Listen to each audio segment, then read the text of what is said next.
الحمد لله الذي أرسل رسوله بشيرا ونذيرا وداعيا إلى الله بإذنه وسراجا منيرا.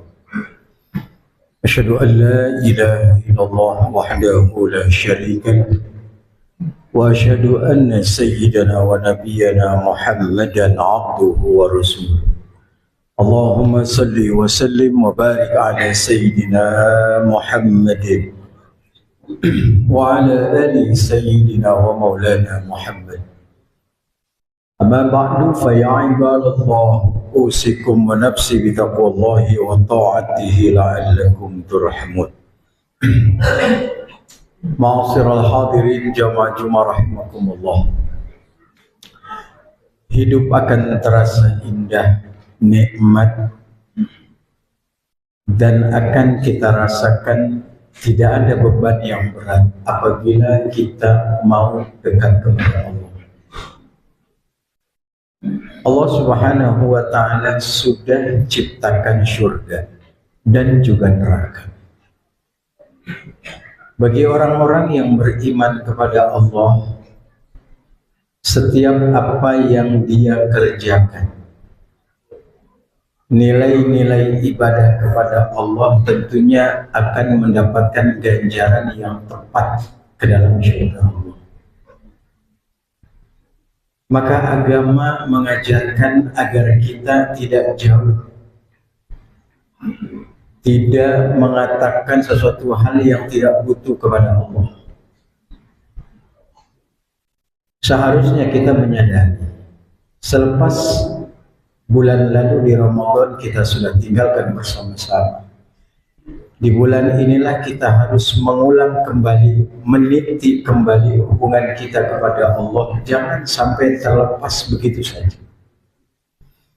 Karena di bulan lalu seakan-akan kita seperti orang yang ahli ibadah, ahli segala-galanya. Di siang hari kita taati Allah dengan berpuasa. Di malam hari kita qiyamul lail, baca Al-Quran, munajat, dan menganggap Ramadanlah bulan yang penuh dengan keberkahan sehingga kita mampu melakukan apapun bentuk ibadah kepada Allah. Sehingga selepas Ramadan terkadang banyak di antara kita yang sudah mulai lalai lagi akan perintah Allah.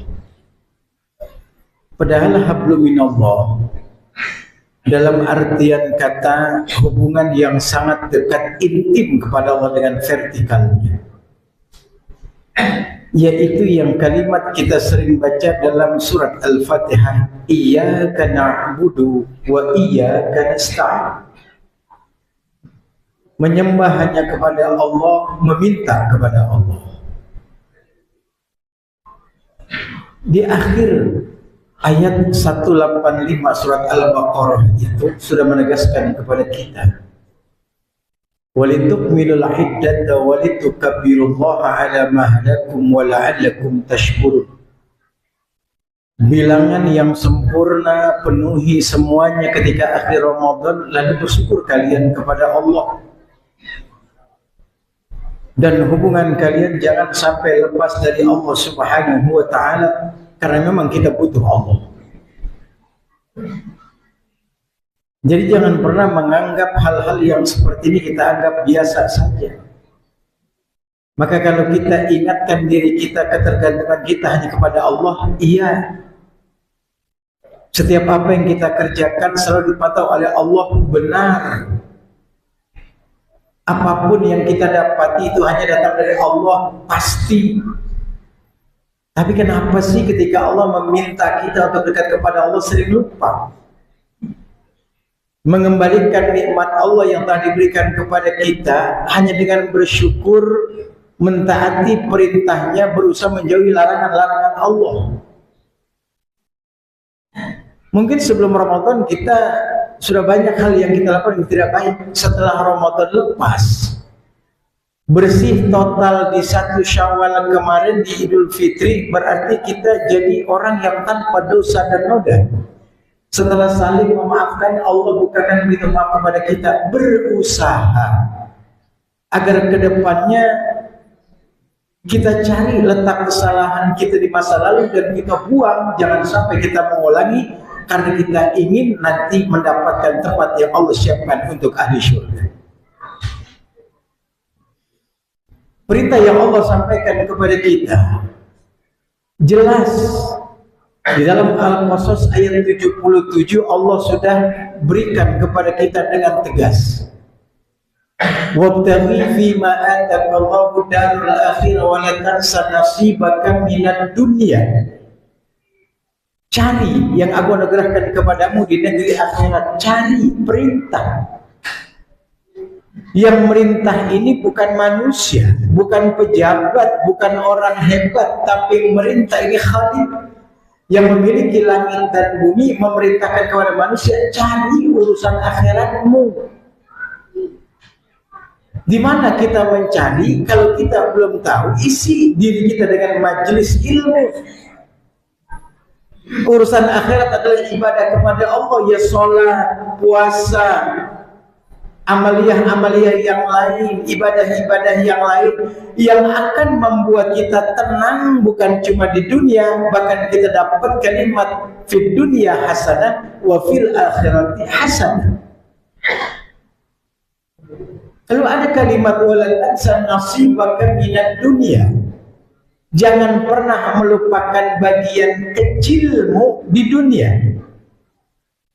Dari kalimat ini kita mungkin bisa mendeteksi bahwa dunia ini bagian kecil. Silakan kita hidup di dunia, memang kita sudah ada di dunia fana ini.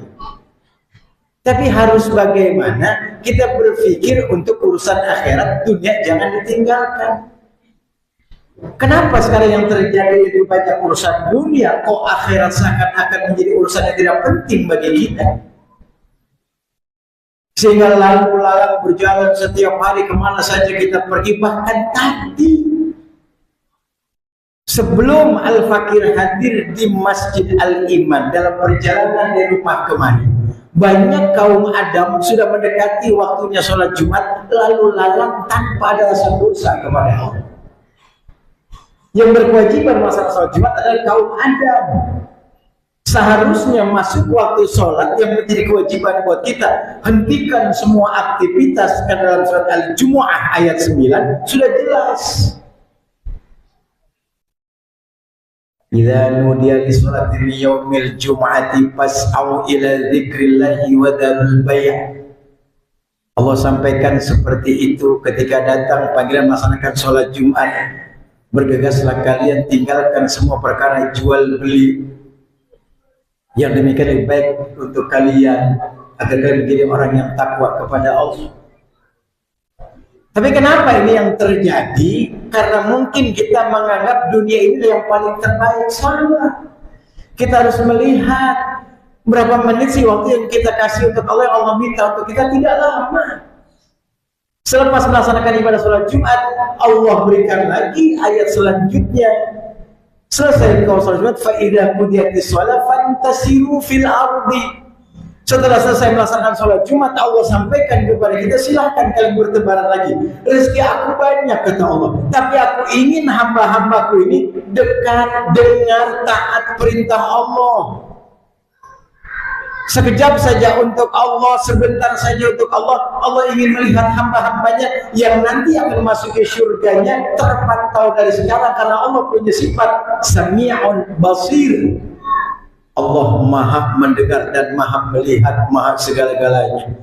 Jadi semua yang kita lakukan saat ini terpantau oleh Allah Subhanahu wa ta'ala. Maka sikapi hal ini. Jangan sampai selepas Ramadan tidak ada contoh sama sekali yang kita kerjakan di bulan-bulan selanjutnya. Yang kedua, hubungan dengan manusia, hablum minan nas. Perkara urusan dunia, karena manusia adalah makhluk sosial yang selalu butuh bantuan orang lain. Tidak bisa kita berdiri sendiri tanpa teman, sahabat, keluarga, orang dekat-dekat dengan kita. Jangan sampai kita musuhkan silaturahim, jangan sampai kita menjauhi teman saudara kita. Kenapa?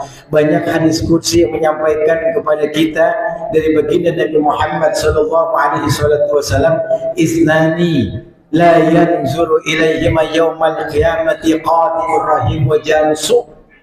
Ada dua golongan manusia yang nanti di hari kiamat tidak akan ditegur oleh Allah Subhanahu wa taala. Bayangkan kalau kita tidak ditegur oleh teman, RT, RW, sahabat, orang-orang yang kita kenal masih biasa.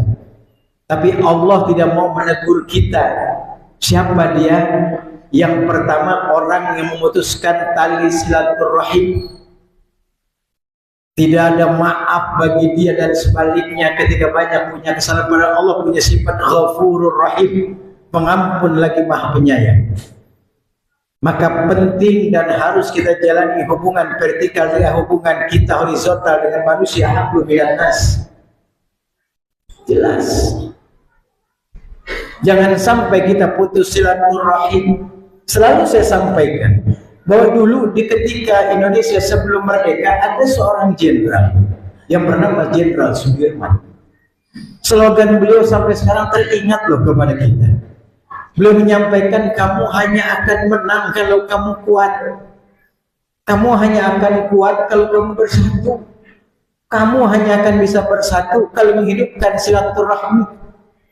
Artinya tidak akan ada kemenangan tanpa kekuatan. Tidak akan ada kekuatan tanpa persatuan dan kesatuan. Tidak akan terjadi kesatuan dan persatuan tanpa semangat silaturahim.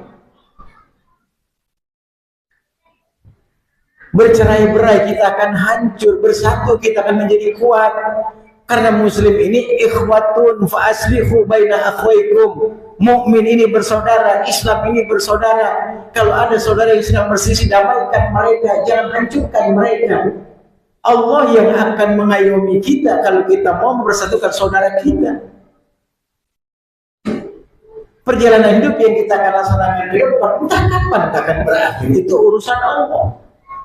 Ataukah mungkin kiamat datang pas di saat itu kita pun bersamaan dengan kiamat wafat?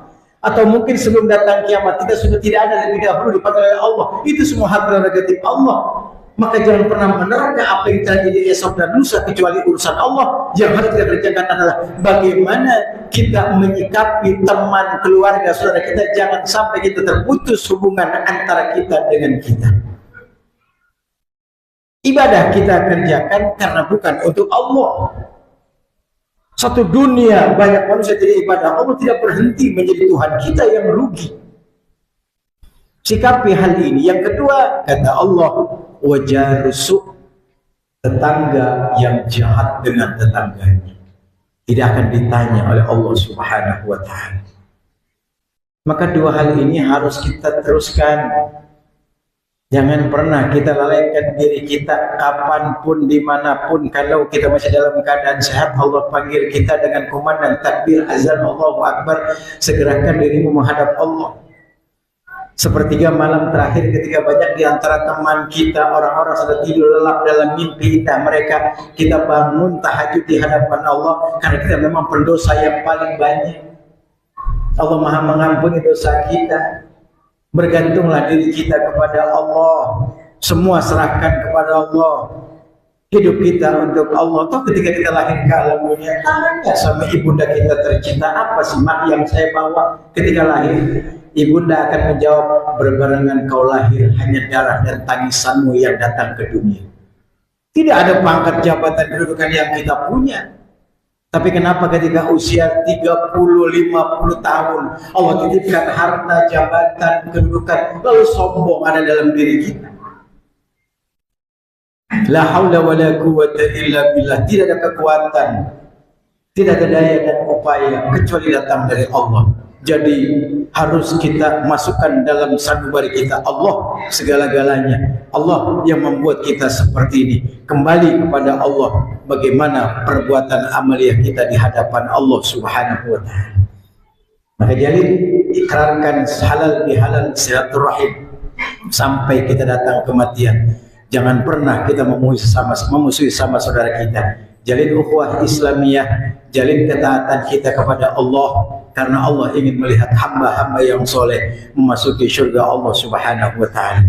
Terutama ketika kita masuk ke dalam masjid. Al-A'raf ayat 31 mengajarkan kepada kita, ya bani Adam, khudhu zinatakum inda kulli masjid wa kulu washrabu wa la tusrifu innahu la yuhibbul musrifin.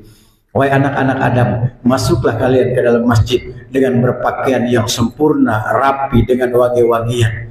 Dengan indahnya kalian masuk ke masjid Allah, karena Allah ingin melihat hamba-hambanya yang benar-benar dekat kepada Allah dengan rendah hati, dan apa yang dia punya diserahkan kembali kepada Allah Subhanahu wa Ta'ala. Tapi Allah tidak ingin melihat hambanya berlebihan tentang urusan dunia. Mudah-mudahan kita menyadari hal ini, karena hidup kita terbatas. Waktu kita tidak pernah lama. Kapanpun dia akan datang, kita tidak bisa mengelak kedatangan maut yang akan menghampiri kita. Insya Allah hanya berdoa. Mudah-mudahan ketika maut ajal datang, kita dimudahkan dalam sakaratul maut, dan insya Allah mati dalam keadaan husnul khatimah, yang masih ada ibadah kita terus kita kerjakan. Semangat berpacu dalam prestasi agama agar kita bisa mendapatkan surganya Allah Subhanahu wa Ta'ala. Amin ya rabbal alamin. Inna salat kalam mawidhi syafiyah kalaman la takhfa alaihi khafiyah. Wallahu subhanahu wa ta'ala yaqul wa biqaulihi yahtadil muhtadun. Barakallahu li wa lakum fil Qur'anil azim wa nafani wa iyyakum bima fihi minal ayati wa dzikril hakim wa taqabbala minni wa minkum tilawatul samil alim. Aqulu qawli hadza wa sallallahu li wa lakum wa lisairil muslimina wal muslimat wal mu'minina wal mu'minat fastaghfiruhu innahu huwal ghafurur rahim.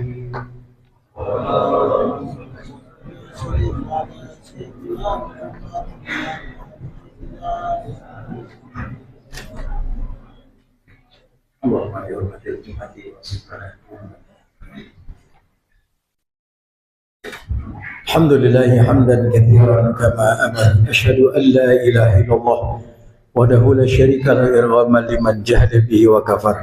Wa asyhadu anna sayyidana wa nabiyyana Muhammadan abduhu wa rasuluhu sayyidil khalaiqi wal bashar. Allahumma salli wa sallim wa barik ala sayyidina Muhammadin wa ala ali sayyidina Muhammad masabihil ghurur. Ibadallah, ittaqullaha ta'ala min sama'il labi wa fudulil khabar wa antahu amma nahakum anhu wa hadar.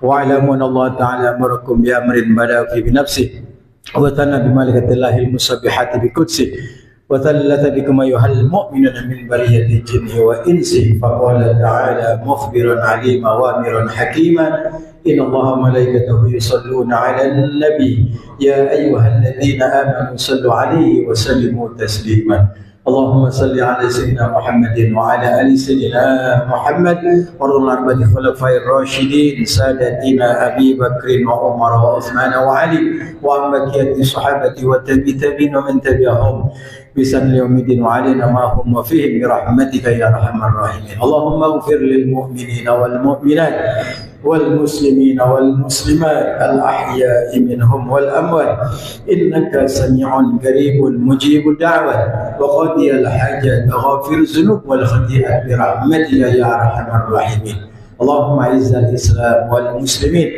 wa alikil kafaratal musyrikin wal zalimin wal munafiqin.